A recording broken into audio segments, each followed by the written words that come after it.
guys, what's up? Barkman Hobo here, welcome back to another episode of Bargain Bin Reviews. Today is another request from Shadow, and he requested Ben 10 on PS4. So, I'll be honest, I didn't really watch Ben 10 when I was a kid. Didn't he grow up though, so why is he a kid again? Is this a reboot? Too many questions out of the gate. Well, whatever. Let's just get started.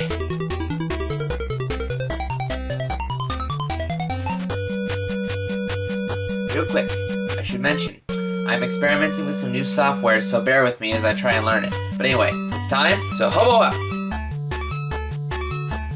The story for Ben 10 is, well, flimsy at best. You see, there's these villains showing up, Zombozo the Clown, Queen Bee, the Bee, and Prime Weather the Robot, the Weatherbots, whatever, I don't even remember their names. Ben's gotta stop them. Pretty basic, but hey, it gets the job done. Okay, so the story is wafer thin and, you can kind of discount it, but, whatever, it's a beat 'em up. Beat 'em ups aren't always huge on story. This one certainly isn't. But either way, let's go look at the gameplay. For gameplay, Ben 10 is a side-scrolling beat 'em up that has some 3D elements, but it's mostly just, 2D, and the goal is simple. Just make it to the end, that's all you have to do. Ben is aided by his 10 alien forms. He starts off with just 3, but you unlock more as you play through the game. Each one has its own ability, but not all of them get used. See, I feel like this game is very incomplete. It is incredibly short, and not all the monsters have special abilities, and even if they do, not all of them get used very often. Heck, the fire guy, I don't remember his name, his special ability only gets used once in the whole game. And a lot of them don't have any ability aside from combat, so, yeah.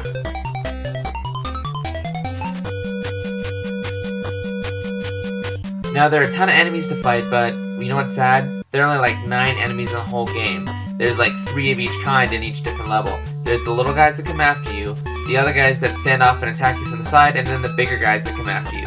And they all have a theme, so there's clowns, bugs, and robots, but that's only 9 enemies, guys.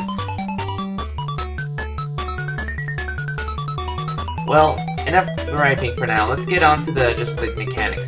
Each alien has their own ability, and they're charged by collecting combo points by racking up a big combo. And while you're fighting and exploring, there's points you can collect by defeating enemies and breaking objects. These points are used to upgrade your aliens. Now, most beat-em-up games have a thing where you put the points into this kind of pool, and you upgrade from there, but Ben 10 does it differently. Each monster has 3 little buffs they can get. We'll just call them the small, medium, and large buffs. The small buffs cost 600 points, the medium buffs cost 1,000, and the large buffs cost 1,600. So let me save you the math. So, to fully upgrade one alien, you need 3,200. To fully upgrade all 10, you need 32,000 points. Don't worry though, because the game craps points out by the barrelful. As long as you're actively collecting points, you will always have enough. There are very few times in the game where I didn't have enough for at least one upgrade and one alien. Now, some of the buffs are pretty cool, like with Diamond Head, one of his buffs will heal you when you attack, but not all of them are very noticeable. But, they can help in some small ways, so if you are going to play this game, try and get the buffs, will you? Gradually, as we get locked in these little combat areas, we're peppered in these little objectives to do. The objectives also reward us with points. These are things like defeat all the enemies in a certain amount of time, use this alien, get combo, blah blah blah. Just the little things like that. Also hidden in each stage is 3 sumo cards, little collectibles that are hidden super duper well. So what do you get when you collect all of them, aside from points? We'll get into that.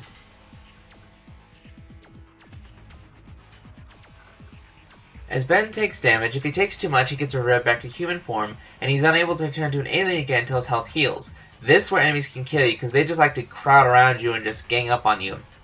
Though, I only died like 3 times, and all those deaths were getting overwhelmed. The AI in this game is not amazing, but it gets the job done, I guess.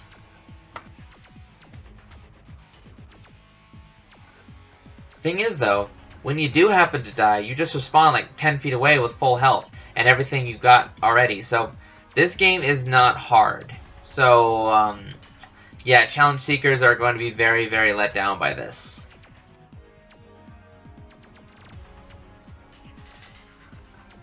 Also, each alien has their own super move that you charge over time as you fight. These super moves can be pretty devastating, and sometimes can be pretty funny the first time you see them.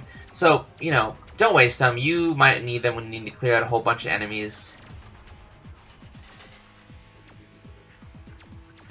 But we're going to have to turn that grab iron back on because, oh my goodness, this game it's just riddled with these little flaws.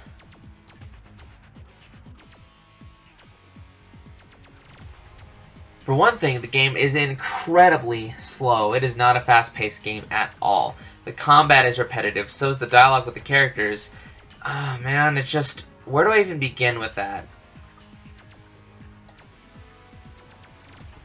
Remember how I said the game is short? Guess how many levels there are? 6. Now, granted, the levels are kind of long, but still, you can seriously beat this entire game in one sitting. Just...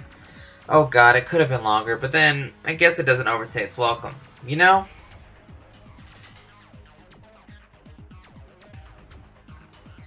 And another thing, this game is extremely glitchy. Let's just go over some of the glitches I found.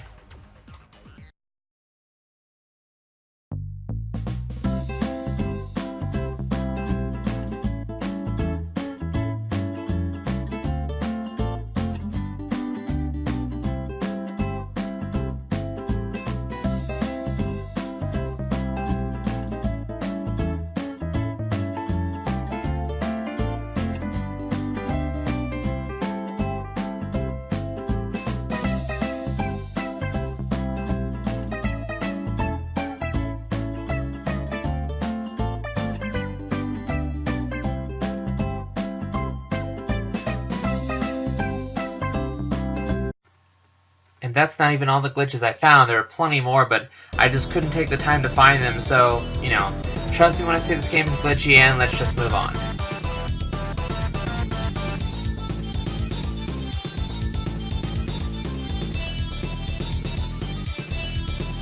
Oh, and before I forget, know that reward you get for getting all the cards?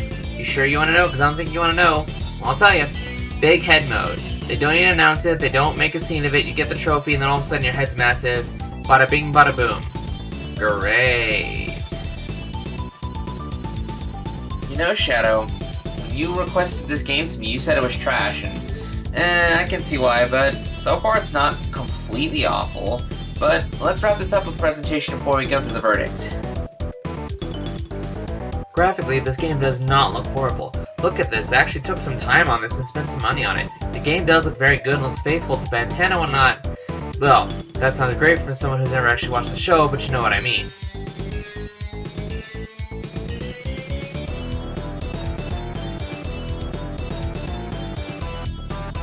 The voice acting is spot on, and the characters bounce off each other really well.